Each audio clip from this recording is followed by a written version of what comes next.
Olá pessoal, boa noite. Esperando aqui o pessoal entrar. A gente vai começar hoje mais uma live aqui do Portal Drauzio Varela. Para quem não me conhece, eu sou Mariana Varela, editora-chefe do Portal Drauzio Varela. E a gente tem feito lives às quintas-feiras desde o início da pandemia para trazer informações para vocês sobre a Covid-19 e outros temas também relacionados. Hoje é dia 21 de janeiro, quinta-feira, 21 de janeiro de 2021, e a gente vai falar sobre um tema sobre o qual a gente tem recebido muitas perguntas, muitas dúvidas, por isso eu vou deixar também os comentários abertos para as pessoas que tiverem dúvidas a respeito, e geralmente eu deixo para as pessoas mandarem dúvidas, qualquer coisa que se começa a ficar um clima assim mais pesado, a gente tem que fechar, mas tem dado super certo. Hoje eu vou trazer aqui para conversar com a gente o infectologista do Hospital Universitário da Universidade de São Paulo, o HU da USP, Dr. Gerson Salvador. Ele vai falar um pouquinho para a gente sobre o tratamento precoce, no que consiste, se tem eficácia, se não tem, e também sobre outras possibilidades de tratamento e prevenção de Covid-19. Nós estamos num momento muito grave da pandemia agora, então qualquer informação a respeito é sempre importante para a gente tomar as medidas, né, com autonomia, as medidas certas. Deixa eu só ver aqui que ele já me mandou convite, eu só preciso achar aqui, que eu sou meio ruim nessa parte. E, enfim, a gente tem agora as notícias também promissoras acerca de vacinas, então acho que isso também é importante a gente falar disso também, acho que o Gerson vai poder trazer pra gente. Oi, Gerson. Olá, Tudo bem? boa noite, Mari. Boa Prazer noite. estar com você. Cumprimento toda a audiência do Portal Drauzio, é uma satisfação. Eu que agradeço, Gerson. Eu sei que tu está aí na correria, super ocupado, arrumar um tempinho para conversar com a gente. Não, é um dia feliz para mim, do ponto de vista de trabalho, porque hoje a gente vacinou um monte de gente, né? Foi um dia de campanha de vacina.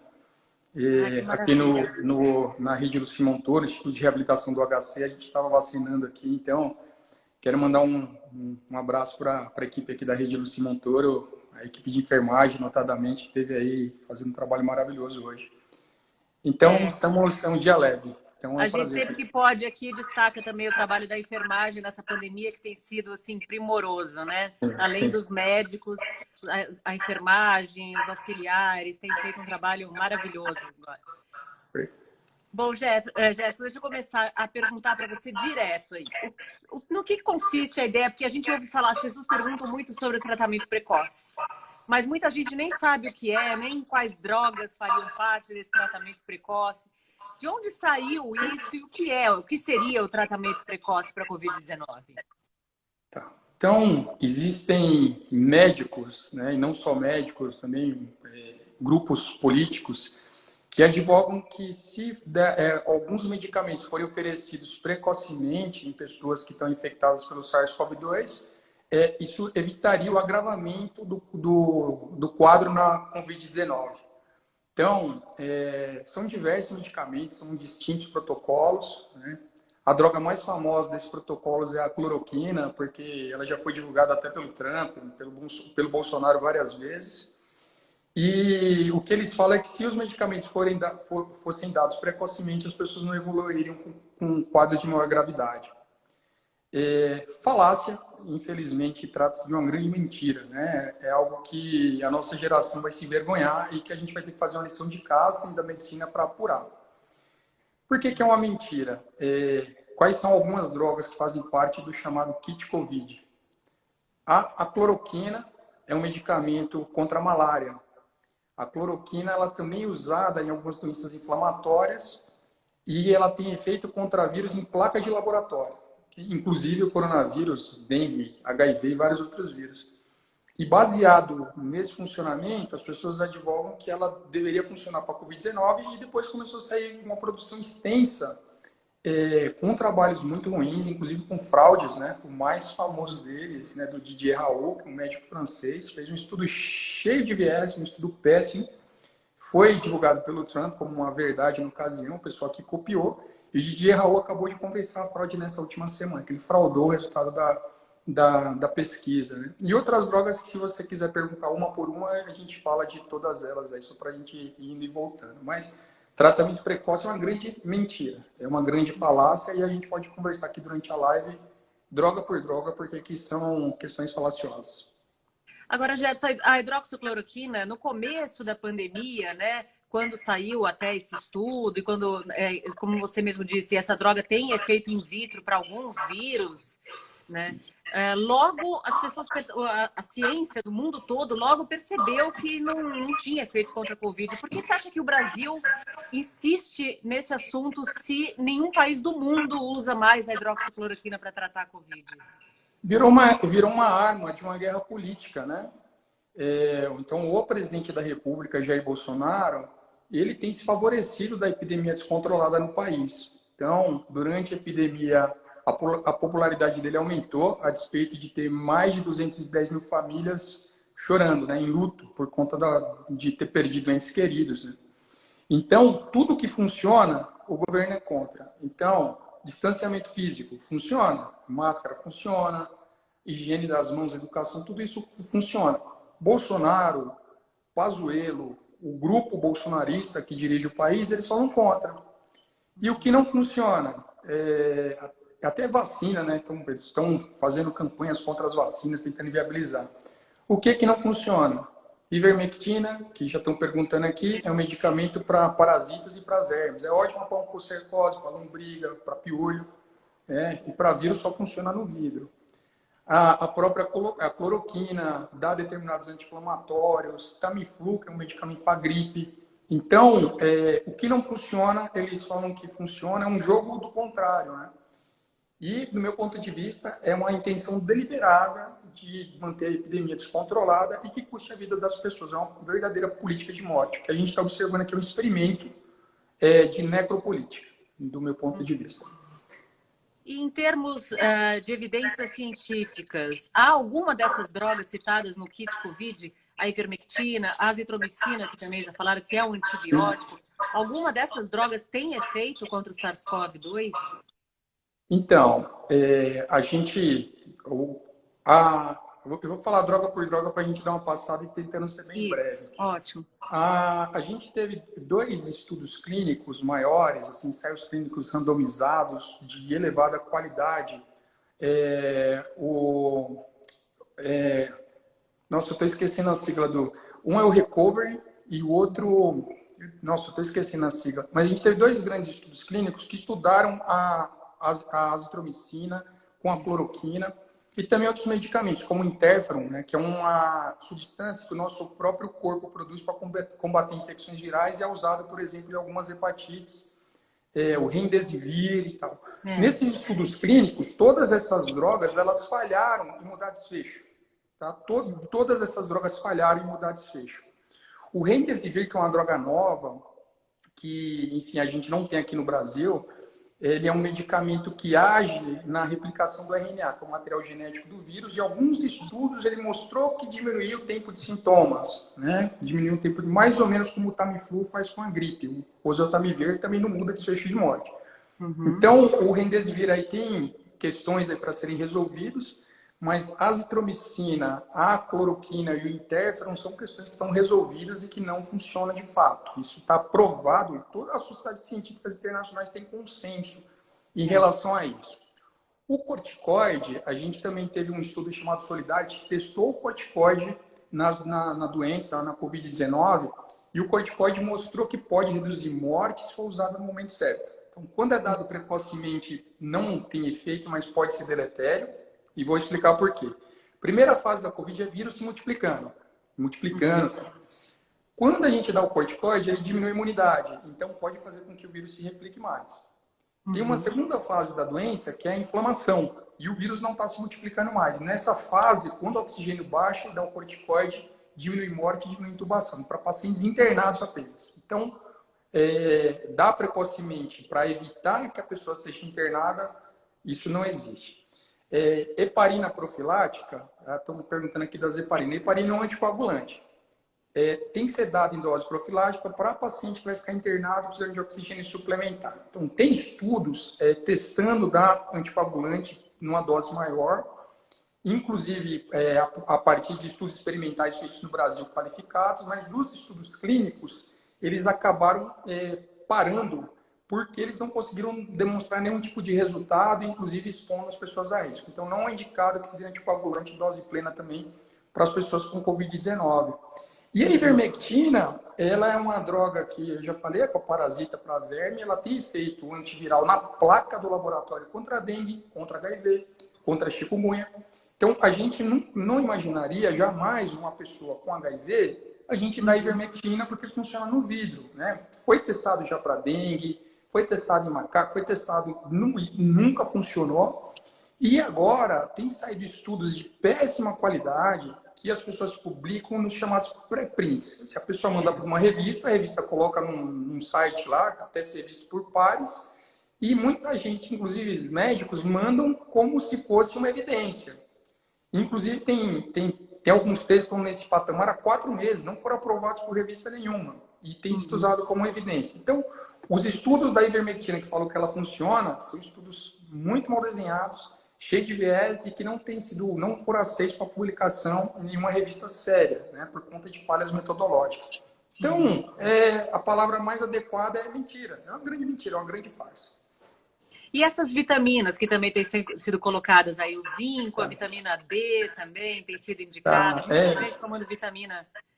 Então, assim, de novo, né, tem protocolos aí que são protocolos, assim, primeiro, como é que a gente pode saber se um medicamento, uma intervenção funciona? A gente tem que pegar 2 grupos de pessoas que sabem que estão sendo submetidas a um protocolo, que elas podem estar usando o medicamento como um placebo. Quem está oferecendo também não sabe, por isso que é duplo cego. Nem quem está tratando sabe, nem a pessoa sabe também. E um investigador independente acaba juntando esses dados e avalia se os desfechos são distintos. E os grupos têm que ser parecidos. Mesma faixa etária, mesmo perfil de doença, mesma proporção de sexo, né? Para a gente não... Então, isso que é o famoso estudo duplo cego randomizado. Então, tem estudos que não respeitam randomização, que falam as experiências dos próprios profissionais, aí publicando, dizendo que o zinco funciona dentro de outros protocolos, tem enfim, artigo em vários países aí, mas infelizmente não tem nem lógica, não tem nem sentido. E a vitamina D, existem pessoas que confundem associação com causalidade. Então, sim, foi observado que algumas pessoas que têm vitamina D menor, elas tinham um Covid mais grave, mas a gente não sabe, não tem nenhuma medida de causa, não é a vitamina D que causa a Covid mais grave. Então, é uma fotografia que não justifica o filme, né? Então, a vitamina D, ela veio a partir de uma publicação de um médico da Itália, no ápice da epidemia, lá quando estava todo mundo morrendo, ele escreveu um artigo lá, enfim, que foi repercutido no Jornal de Milão e acabou virando verdade também. Mas, infelizmente, também, esses protocolos com suplementação de vitamina D para mudar desfecho na Covid não muda. Em suma, qual é a droga que muda desfecho? A droga que muda desfecho chama dexametasona, que é um corticoide, e deve ser dada para quem? Para pessoas no momento que são internadas e precisam de oxigênio suplementar. Nenhuma outra droga até agora mudou desfecho de morte. Nenhuma outra. Nenhuma outra. E aí, se não muda desfecho, a gente dá... Quando eu digo mudar desfecho, é mudar a chance da pessoa ser entubada ou morrer, tá? Então, dar antibiótico para as pessoas não vai ter efeito contra o vírus, mas vai ter efeitos adversos. Eu mesmo, vários pacientes tendo diarreia, tendo gastrite por conta de ficar usando azitromicina um tempão, né? Isso são os efeitos mais leves.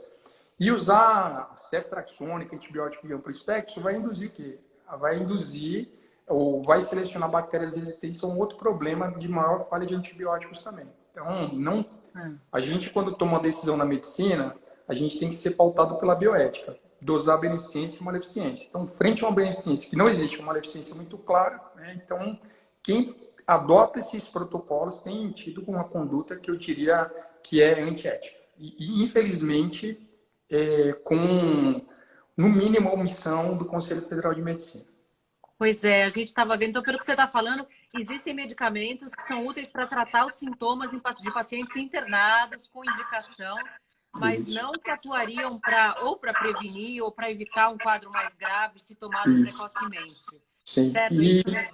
isso. Assim, o que vai mudar a chance da pessoa morrer ou não é o corticoide, sim, para as pessoas que precisam de oxigênio, tá? Então, não tome em casa corticoide para evitar que agrave, tá? Mas precisa tomar corticoide no momento que interna com oxigênio suplementar.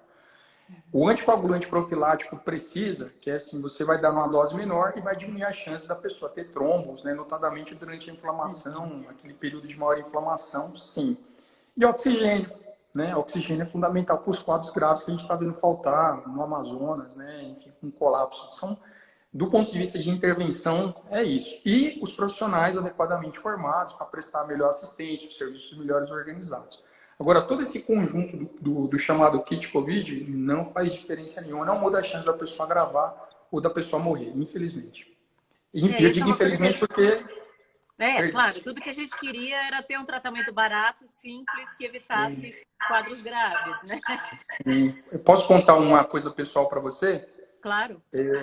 Enfim, hoje minha mãe teve Covid, né, recentemente. No começo do mês ela teve diagnóstico de Covid e, enfim, teve bem, né, no sétimo dia ela piorou um pouquinho e felizmente ela melhorou, enfim, não tomou nenhum tipo de medicamento, foi assistida vou mandar um abraço para o Fábio Oliveira, que é o médico dela, assistiu muito bem, não precisou ser hospitalizada, nada disso, né. E hoje, o 14º dia, ela está saindo do isolamento, enfim. Eu estou dizendo isso por quê? Porque muita gente fala assim, mas se fosse sua mãe, você não daria? Por que eu daria um medicamento que não funciona para minha mãe? Eu tomaria, isso não tem a menor lógica. Ou então as pessoas apelam dizendo que frente a uma doença que nem nenhum tipo de tratamento é melhor dar alguma coisa do que não fazer nada. Isso é uma bobagem que não tem tamanho, porque é muito melhor você deixar o corpo tentar combater aquela doença, né? O nosso sistema imune dá uma resposta, fazer intervenção quando é necessário, do que a gente dar uma droga que não tem efeito, né? Não tem por que ter, não tem a menor lógica, não tem o menor sentido. Então, estou compartilhando porque muitas vezes o pessoal vem lá no Twitter, vem nas redes sociais e fala, mas e se fosse você, se fosse a sua mãe? Então, mamãe, felizmente, cumpriu agora o 14º dia, tá? Enfim, passou o aniversário dela dia 14 isolado em casa, Que mas é só bom. para dar um exemplo. Então, não existe tratamento precoce e a gente também não toma e a gente também não recomenda para ninguém. Eu conversei com um médico de Manaus, já quando a gente estava apurando essa situação horrível que está acontecendo lá, e ele comentou comigo, ele falou, é engraçado que as pessoas que tiveram Covid e ficaram bem, muitas dizem, eu tomei o kit Covid, olha como eu estou bem. Ele falou, mas ninguém pergunta para os nossos pacientes que estão morrendo aqui, quantos também não tomaram o kit Covid e estão aqui hoje entubados ou morrendo, né? Quer É dizer, porque os que a morreram não Covid é podem uma doença... testemunhar. A Covid é uma doença que evolui bem para a grande maioria dos pacientes, né? Mesmo sem Sim, medicamento. sim. Assim, pelo menos 85% a 90% das pessoas vão melhorar sem intervenção nenhuma, né? E a partir do sétimo dia vão começar a melhorar, enfim. Um grupo menor de pessoas vai precisar de intervenções médicas. Essa de novo, é aquela confusão entre associação e causalidade. Ela toma o medicamento, ela atribui aquele medicamento à melhora dela, tá? Quando, na verdade, a melhora dela, ela deve agradecer o seu sistema imune. Mas a gente tem uma formação ainda, e muitos médicos, infelizmente, também fazem, é um pensamento mágico, que a doença se instala, a gente faz uma intervenção e a partir dessa intervenção acontece um milagre, as pessoas passam a melhorar por conta daquilo que a gente ofereceu. Quando, na verdade, a gente deve ao nosso sistema imune, que é produto aí, né, de 4 bilhões de anos de evolução, né? Então, o aparato imunológico que a gente tem é um aparato muito sofisticado, né? E que dá conta na grande maior parte das infecções, felizmente. Agora, Gerson, uma preocupação que a gente tem também, as pessoas falam, muita gente manda para a gente fotografia de receitas que conseguiram nos postos de saúde e em hospitais privados também, de todo o Brasil. É difícil para o paciente também dizer, não vou tomar um medicamento receitado por médicos, né? Como a gente pode resolver isso? Você não acha que os conselhos de medicina tinham que, pelo menos, fazer alguma manifestação pública, né, contra isso? Porque deixar a cargo do paciente decidir o que ele deve tomar ou não, né? E, assim, o que você aponta, eu concordo em absoluto. Infelizmente, alguns médicos prescrevem simplesmente por afinidade ideológica, né? Virou uma ferramenta do bolsonarismo a defesa do chamado kit Covid, inclusive desqualificar as vacinas, né? Então, alguns se prestam por conta disso. Outros, porque se sentem inseguros. Porque negociar com um paciente que está na sua frente, que ele não vai prescrever quando já tem uma expectativa, também não é fácil. Claro. Então, e o conselho, lá para trás, ele apelou para uma ideia de que se não tem um tratamento estabelecido, você pode dar qualquer coisa, né? Enfim, só que eu quero lembrar que não tem muito tempo que a gente teve uma situação que da fosfetanolamina era uma pílula que curaria o câncer. A ideia era que se tomasse as pessoas seriam curadas do câncer. Quem foi que defendeu no Congresso Nacional e foi o principal defensor? Jair Bolsonaro. Quando se provou que era uma fraude, o que Bolsonaro alegou? Ah, mas tudo bem, eu não sei sobre cura, minha especialidade é matar, não sei nada sobre curar. Então, a gente está revendo a mesma cena, né? Só que o CFM, que na ocasião foi contra, agora foi a favor. Basicamente porque teve uma mudança no poder e, por conveniência, acabou aderindo. Então, o CFM, assim como os conselhos regionais, estão prevaricando porque são autarquias públicas que devem proteger a sociedade da má prática médica. E eles também vão ter que prestar contas, não só a nossa categoria, mas o conjunto da sociedade. E eles também, você não acha que eles também deixam de proteger os próprios médicos? Porque os Claro, médicos se sentem pressionados, como você claro, disse, né? claro. Assim, nós somos especialistas, né? Somos especialistas eu sou infectologista. Minha sociedade, a sociedade brasileira, a sociedade paulista, a sociedade americana, as sociedades internacionais, é um absoluto consenso, né? Que a gente trabalha em serviço universitário, então a gente se insere de uma maneira diferente. Então, as pessoas que estão ali no tete a tete, né? Tendo essa pressão e sendo disparado mesmo na dúvida e tendo um conselho que é omisso e não se coloca, pode ser que as pessoas acabem prescrevendo, né? Então, o papel como autarquia pública de regular e falar assim, isso aqui não pode, isso aqui é antiético, é do Conselho Regional de Medicina com certeza e do Conselho Federal. E eles se omitiram. Hoje o CFM, pela primeira vez, colocou numa nota que esses tratamentos não têm comprovação científica. E o CRM o CRM de São Paulo ontem falou a mesma coisa. Mas não se manifestaram contra a prescrição. Ainda falam da autonomia, né? Mas, enfim, não existe autonomia para prescrever uma coisa deletéria. Que é claro que as sociedades científicas estão falando que não funciona e que pode acarretar riscos. E, além de desviar recursos. Porque em Manaus não tem oxigênio, mas tem cloroquina para todo canto e as pessoas estão morrendo asfixiadas. Exatamente. E você não acha que o fato das pessoas acharem que tem um tratamento precoce faz também com que elas baixem a guarda na prevenção? Claro, não tenho dúvida. Assim, o saldo está aí, 210 mil mortos. Nós somos o segundo país do mundo em número de mortes, né? E não é por conta da nossa população, porque o Vietnã tem 100 milhões de pessoas e tem 35 mortes. 35 versus 210 mil. Então, sim, quando as nossas autoridades elas desviam o debate, falam que não precisa fazer distanciamento, ou o presidente aparece sem máscara, faz aglomeração, ele está conduzindo as pessoas, né, uma parte das pessoas que vão segui-lo, a ter uma conduta absolutamente irresponsável. E o tratamento precoce é mais uma. As pessoas se sentem seguras, é uma falsa segurança, já são pessoas que já são propensas a não usar máscara, a não respeitar distanciamento, e aí sobra para o conjunto da sociedade, né? E nesse caso, como uma doença transmissível, o indivíduo não prejudica só a si, porque ele pode ser infectado, ele vai transmitir para a família dele, vai transmitir no local de trabalho também. Então, a gente vai ter um trabalho muito grande para ser feito, nós médicos, de um trabalho de aproximação com o conjunto da sociedade. Esse é um trabalho a ser feito, mas a sociedade como um todo vai ter que repactuar a partir desse momento tão grave que a gente está vivendo. E já estou perguntando aqui, já recebi umas 3 perguntas aqui sobre tipo sanguíneo. É um pouco fora do nosso tema, mas eu acho que é importante a gente esclarecer, né? Que, teoricamente, alguns tipos sanguíneos estariam mais protegidos do vírus. Mas assim, a gente, de novo, a gente está vendo foto e é aquela velha questão da associação versus causalidade, sabe? O que eu acho que a gente tem que focar, assim, o que a gente consegue interferir? O que a gente consegue? A gente consegue interferir nas medidas de distanciamento, higiene das mãos, não participar de aglomeração, ambiente ventilado, né?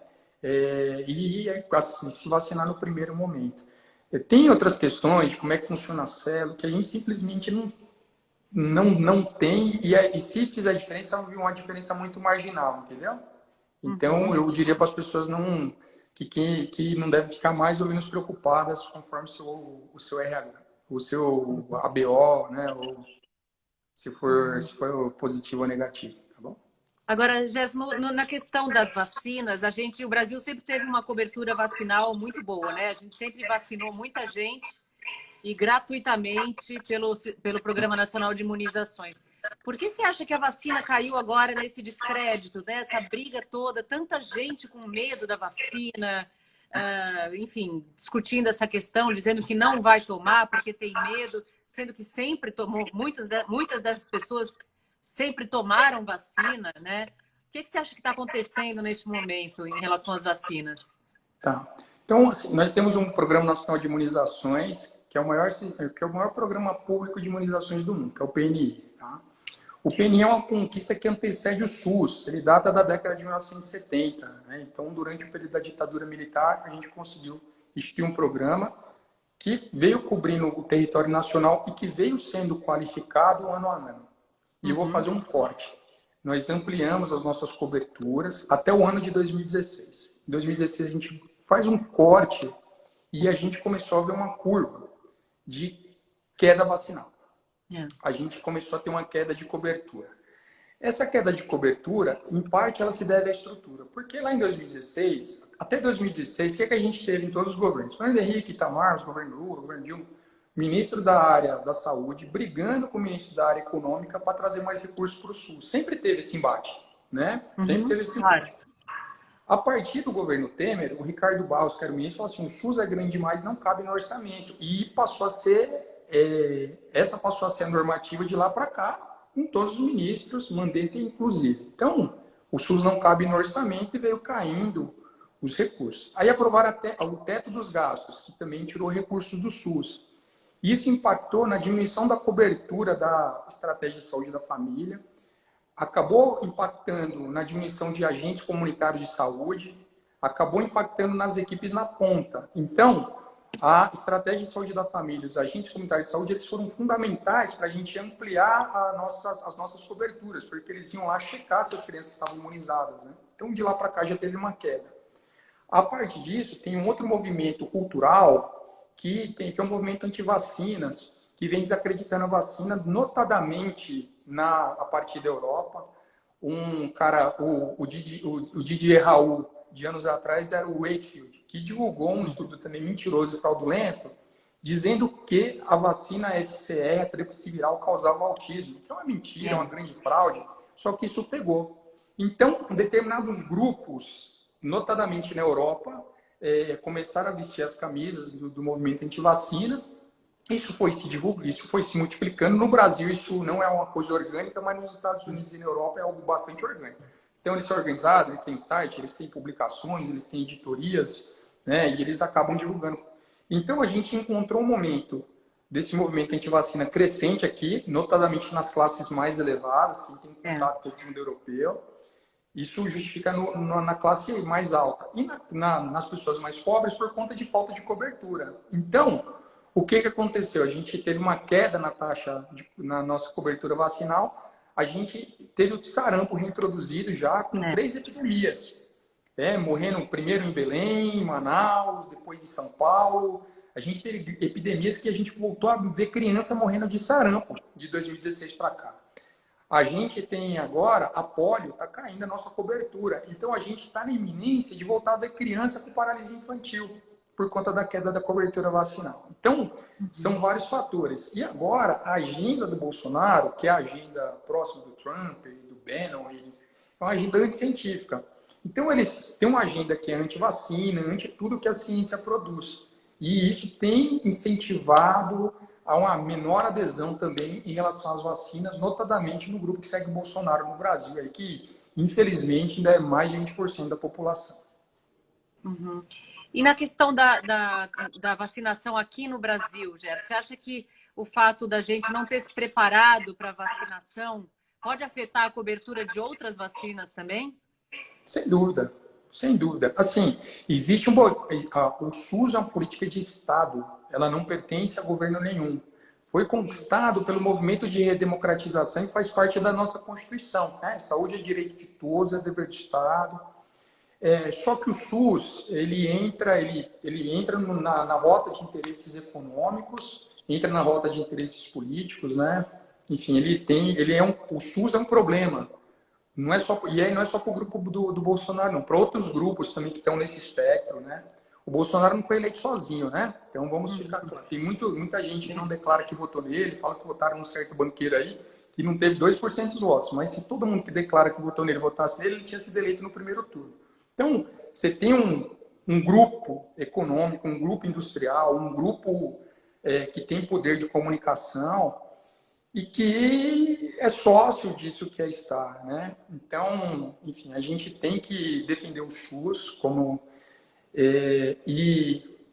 não ter vacina agora, a gente não ter vacina foi algo que foi produzido. Por quê? Na América Latina tem 4 fábricas de vacina. Uma no México, uma na Argentina e 2 no Brasil. O Brasil tem um sistema público universal, que é incomum na América Latina também, né? Só nós e Cuba temos, né? Universal como é, direito de todos. O Brasil tem o maior programa público de imunização do mundo. Por que a gente começou tanto depois? E por que a gente não está tendo insumo agora para produzir, ter nas nossas fábricas? Então é um boicote deliberado. E, de novo, como eu falei lá para trás, que existe uma política da morte e o Bolsonaro, junto com seus seguidores, eles querem esticar a pandemia porque esse descontrole os favorece. E eu não tenho como fazer uma análise puramente científica, porque a questão política ela está ali, atravessada transversalmente, né? Então, enfim, não sei se eu respondi o que você me perguntou, mas Não, sim, assim, o que mas sim, preocupa deve também impactar. não o fato da gente não apenas estar com a vacinação contra a Covid-19 atrasada, né, as negociações para vacina, mas o medo também que eu já ouvi entre outros médicos é que, bom, o mundo inteiro está atrás de insumos para vacinação, Claro. o mundo todo quer vacinar. Se a gente não se prepara, isso deve afetar outras campanhas de vacinação, certo? Mari, nós não temos seringa. Tem. Nós não temos seringa. Então, assim, não temos insumos, não temos os componentes farmacêuticos para produzir a vacina.